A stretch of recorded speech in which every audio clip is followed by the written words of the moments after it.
ब्राह्मण का सपना।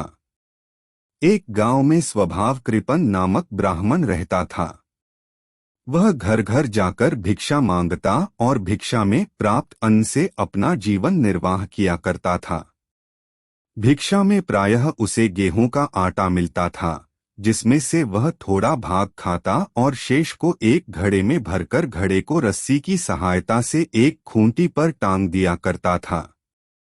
वह खूंटी पर लटके घड़े के नीचे ही अपनी खाट लगाकर सोया करता था।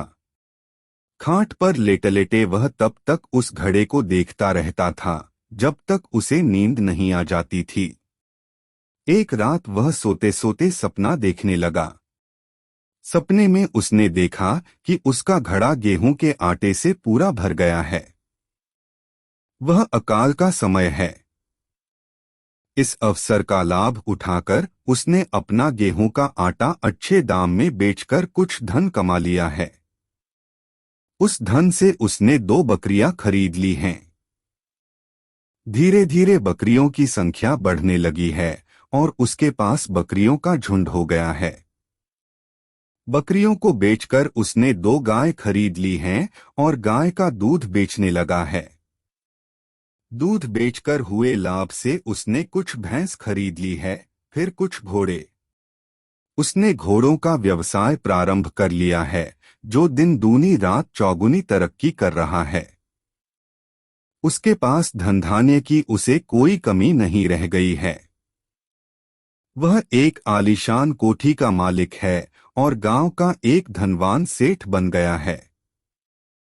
गांव के लोग उसका बहुत सम्मान करते हैं और हर कोई उससे अपनी रूपवती कन्या का विवाह करने आतुर है। एक रूपवती ब्राह्मण कन्या देखकर उसने विवाह कर लिया है और सुखी जीवन व्यतीत कर रहा है। विवाह उपरांत उसे पुत्ररत्न की प्राप्ति हुई है, जिसका नाम उसने सोमशर्मा रखा है। सोमशर्मा एक चंचल बालक है। उसकी बाल सुलभ क्रीड़ाएं देखते बनती हैं। एक दिन वह घुड़साल की दीवार पर बैठा अपने पुत्र सोमशर्मा की बालक्रीड़ा देख रहा है। तभी सोमशर्मा अपनी मां की गोद से उतरकर उसकी ओर आने लगा है। यह देख वह क्रोध में आ गया है और अपने पत्नी पर चिल्ला रहा है। अपने बच्चे को संभाल, किंतु घरेलू कार्य में व्यस्त होने के कारण उसकी पत्नी उसकी बातों पर ध्यान नहीं दे रही है। यह देख क्रोधवश वह उसे पैर से मार रहा है। सपने में ही ब्राह्मण अपना पैर चलाने लगा। जो ही उसने अपना पैर ऊपर उठाया, वह खूंटी में बंधे घड़े को जाकर लगा और घड़ा फूट गया। घड़ा चकनाचूर हो गया और गेहूं का आटा जमीन में बिखर गया।